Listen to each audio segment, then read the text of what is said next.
Welcome to the broadcast of News Hour on Some TV, the pulse of the nation. You can follow us on Facebook at Some TV and on YouTube at Some TV Live. Now the major headlines. Taraba gears up for landmark investment summit to unlock state economic potentials. Niger State to host Inclusive Investment Summit and Trade Fair in 2025. Wolf Studios Africa to lead historic multi-country creative delegation to Cannes Lions 2025. CBN launches non-resident BVN to boost diaspora financial inclusion and remittance. I am Esther Oka-Steven with the news in full. On May 21, 2025, the Art of Jalingo will pulse with promises as the Taraba International Investment Summit unfolds at the state government's house. Under the steering team, Unlocking Taraba's Investment Potentials, Advancing Agriculture, Energy, Mining and Industrialization for Sustainable Growth and Development, visionaries, investors, and leaders will gather to witness a new dawn for Taraba. In a land rich with untapped bounty, the summit seeks to awaken dormant treasures, fertile fields, hidden minerals, uncharted energy, and boundless opportunities. Voices of influence, including Governor Dr. Abu Kefas and His Eminence, the Sultan of Sokoto, will set the tone, igniting conversation that echoes with ambitions and resolve. It will be a day of revelation where partnership abounds and Taraba's future is redrawn in bold, enduring strokes. Similarly, Niger State will host an Inclusive Investment Summit in 2025, aiming to attract investment in key sectors such as sports, renewable energy, and the environment. The announcement was made by the State Commissioner for Industry, Trade, Investment and Private Sector Development, Aminu Suleiman Takuma, during a briefing at the government house in Minna. Takuma, represented by Permanent Secretary Hamza Seruki Bello, stated that Governor Mohamed Umar Bargo had directed the summit to be inclusive with a strong implementation strategy to be finalized.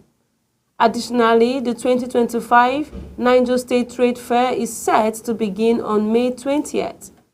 The government is also working on a comprehensive investment policy and a compendium of past investment negotiations to guide future investment. Wolf Studios Africa will lead a delegation of top creative talent from Nigeria, Ghana, and South Africa to the Cannes Lions Festival of Creativity in June 2025. For the first time in the event's history, an African creative service agency will spearhead such a multi-country delegation. The group includes notable African creatives such as Ifeanyiwa Joan Maguku, Saint Twins, Enel Art, and Mpomi Ledwaba, who will participate in speaking sessions, brand activation, and creative showcases. Adetutu Laditan, founder of Wolf Studios, emphasized the African creativity is not just the future, but the present, as the agency works to highlight African talent on the global stage. The Central Bank of Nigeria (CBN), in collaboration with the Nigerian Interbank Settlement System (NIBSS), has launched the Non-Resident Bank Verification Number (NRBVN) to enhance financial inclusion for Nigerians abroad and boost remittance. Unveiled in Abuja, the initiatives allow Nigerians in the diaspora to access banking service, invest, and remit funds more easily. CBN Deputy Governor Mohammed Sani Abdullahi described it as a milestone in economic integration. With over 300 applications already received, stakeholders praised the initiative as a strategic step to deepen diaspora engagement and strengthen the nation's economy. Minister of Education Dr. Tunji Al-Hausa is holding a closed-door meeting with the Nigerian Education Loan Fund and 51 vice-chancellors and heads of tertiary institutions over alleged mismanagement of student loan disbursement.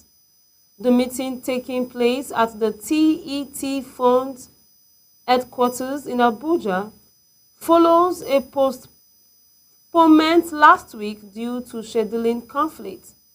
The minister is expected to address the press after the session. The Independent Corrupt Practices and Other Related Offences Commission (ICPC) has arraigned Ms. Moses Oluwafunmilayo Esther before the FCT High Court for allegedly forging a post letter and unlawfully manipulating the Integrated Personnel and Payroll Information System (IPPIS) to receive salaries while under suspension.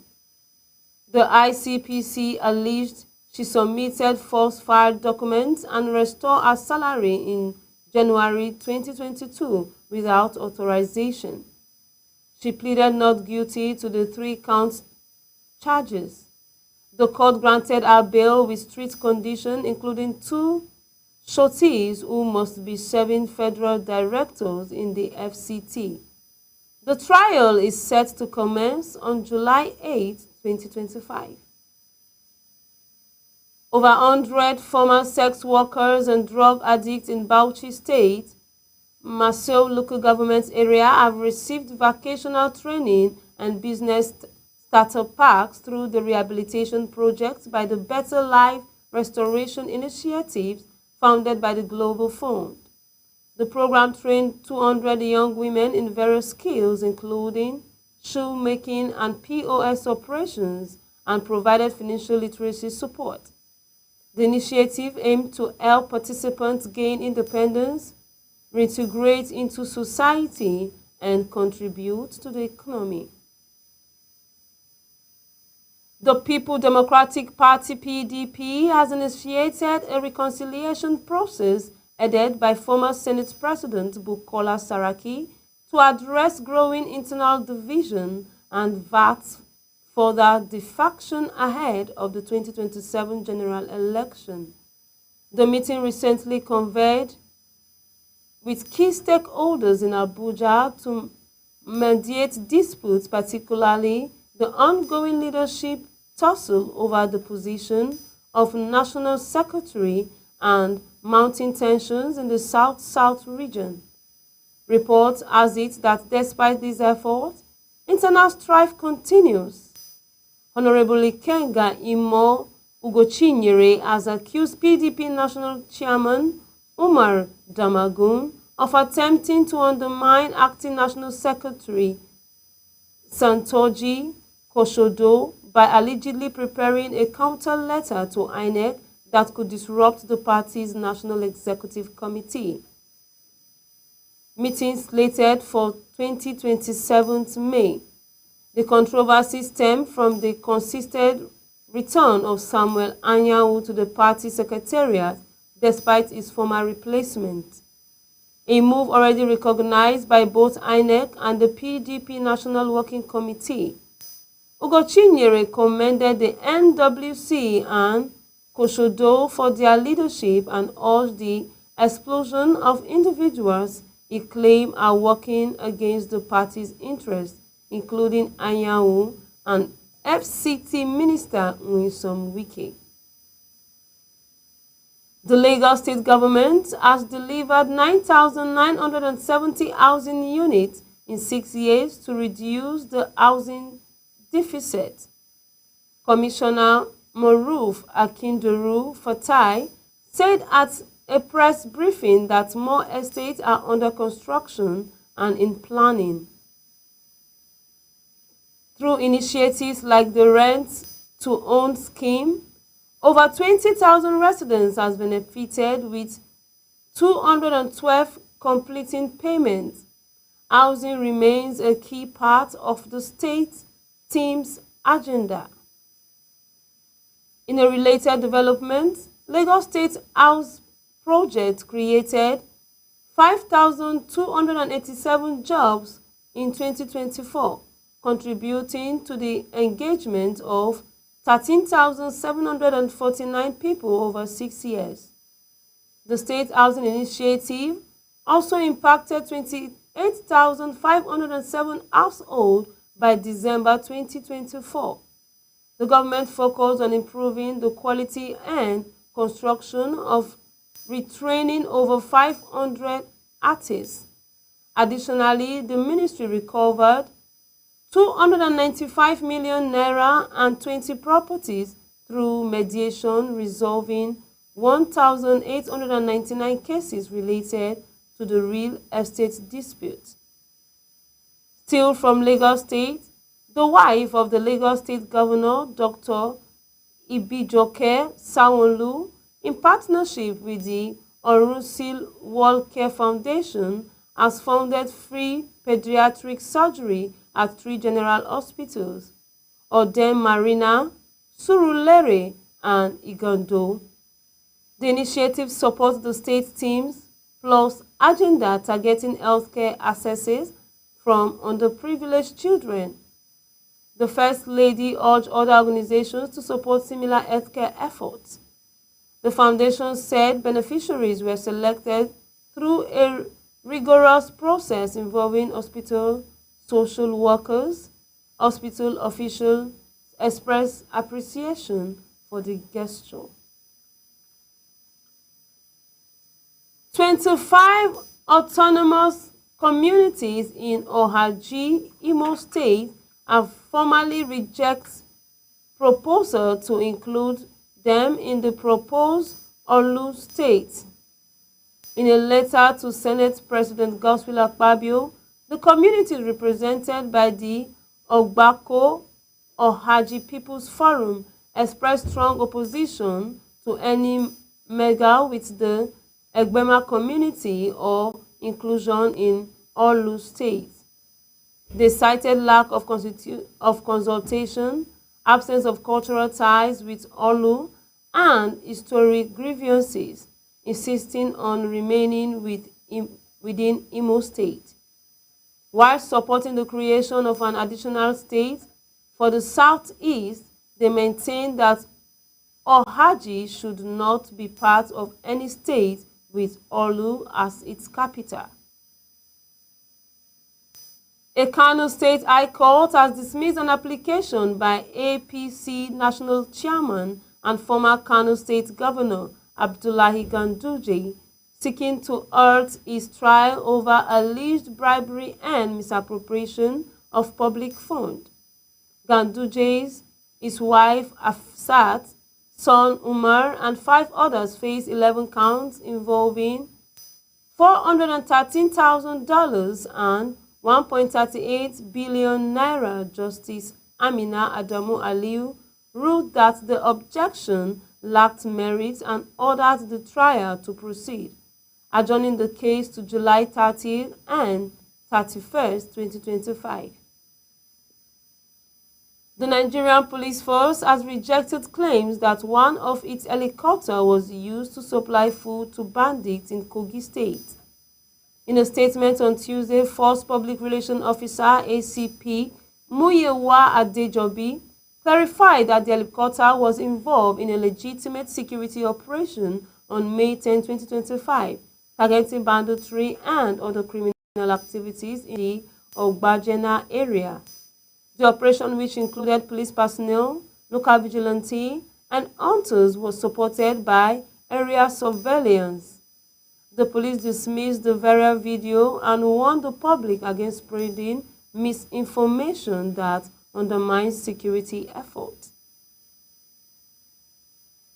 Zamfara State Governor Dauda Lawal has launched a World Bank-funded financial empowerment program, distributing debit cards to over 2,079 varied beneficiaries, each receiving 75,000 naira. The initiative aims to support vulnerable residents, promote self-resilience, and stimulate economic growth. It is part of a broader conditional cash transfer scheme in collaboration with the federal government and other partners. On Tuesday, in Nasarawa State House of Assembly, a resolution was passed by a bill to regulate mining activities aiming to address illegal operation and improve sector efficiency. Speaker Danladi Jatau, who presided over the plenary, stated that the legislation includes penalties for non-compliances up to 10 million naira in fines of 5 years in prison for corporate offenders. It also mandates mining companies to contribute 5% of annual revenue to a community development fund, split equally between direct community payments and project financing. The bill is now awaits and governor's assent. We'll take a brief commercial break. We'll be right back. Don't change the channel.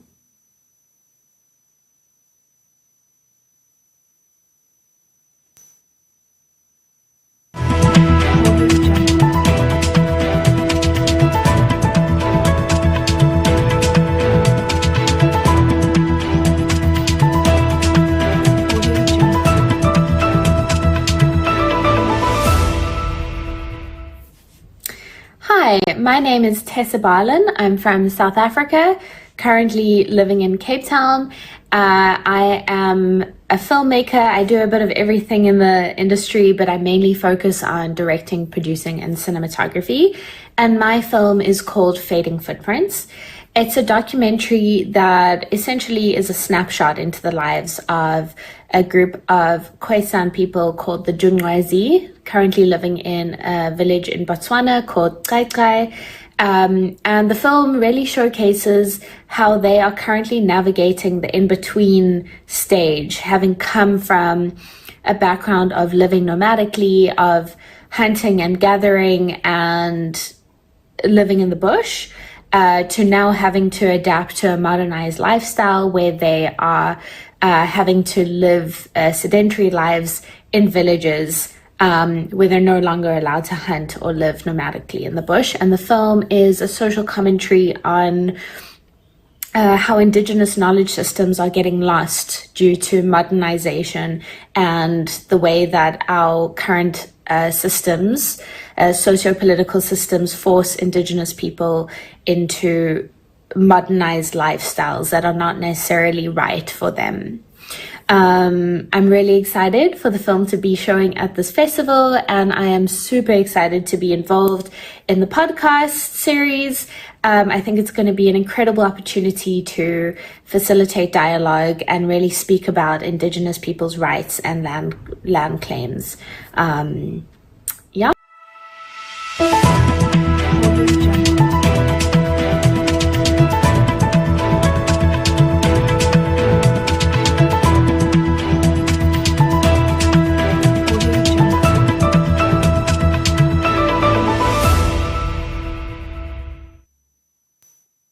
Welcome back. The Economic and Financial Crime Commission, EFCC, has arraigned two individuals, Nwachukwu Chidalu Prosper and Desmond Okoye Chidera, for hacking into the email account of Reverend Dr. Jeremiah Ugochukwu Nwachukwu in Enugu. The EFCC alleged the due access that they accessed the account and gain personal advantage, violating the Cybercrime Act of 2015. Prosper pleaded guilty, while Chidera pleaded not guilty. Their trial was adjourned to May 21st, 2025. In a separate case, Prince Odinaka Ubu was arraigned for allegedly assisting others in cybercrimes involving authority system modifications and data interference. He pleaded not guilty and his bail hearing was scheduled for June 25, 2025. In a related development, the Federal Capital Territory High Court in Abuja has scheduled 30th June 2025 for the Socio-Economic Rights and Accountability Project (SIRAP) to begin its defense in a 5 billion naira defamation lawsuit filed by DSS officials Sarah John and Gabriel Ogundele. The lawsuit stems from allegations that SIRAP published claims of a September 2024 DSS invasion of its office. The court had testimony from DSS Director and Investigation John Afolabi, who admitted he was not present during the alleged event and based his statement on media sources. The court adjourned the case after cross-examination, setting the next hearing for June 30th. That's all for this edition on News Hour from Some TV. Some TV is a 24-hour TV station. We are live every day. You can follow us on Facebook at Some TV and on YouTube at Some TV Live. I am Esther Oka Steven. Thanks for watching.